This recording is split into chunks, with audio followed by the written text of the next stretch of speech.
ایک بھائی سوال پوچھتے ہیں، نفاس کسے کہتے ہیں؟ کیا حیض کی طرح نفاس میں بھی نماز معاف ہو جاتی ہے یا بعد میں قضا کرنی پڑتی ہے؟ نفاس سے پاک ہونے کا طریقہ کیا ہے؟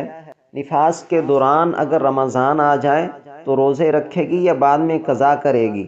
اور نفاس کی مدت کتنے دن ہے؟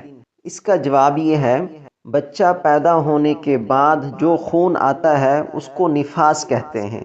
یعنی بچے کی پیدائش کے بعد عورت کو جو خون جاری ہو جاتا ہے اس خون کو نفاس کا خون کہتے ہیں۔ جس طرح حیض میں نماز معاف ہو جاتی ہے، ماہواری کے ایام میں نماز معاف ہو جاتی ہے، اسی طرح نفاس میں بھی نماز معاف ہے۔ اور جس طرح حیض میں روزہ معاف نہیں، اسی طرح نفاس میں بھی روزہ معاف نہیں، روزے کی بعد میں قضا کرنی پڑے گی۔ نماز کی قضا نہیں ہے، نماز معاف ہے، لیکن رمضان کے روزے آ گئے تو روزوں کی قضا کرنی پڑے گی۔ اس وقت روزے نہیں رکھیں گے، جب خون بند ہو جائے گا تو پھر رمضان کے روزے رکھیں گے۔ رمضان کے بعد جو روزے چھوٹ گئے ہیں ان کی قضا کرنی پڑے گی۔ اور نفاس کی کم سے کم کوئی مدت متعین نہیں ہے، چاہے ایک دن خون آئے تو وہ نفاس کا خون ہے، 2 دن آئے تو وہ نفاس کا خون ہے۔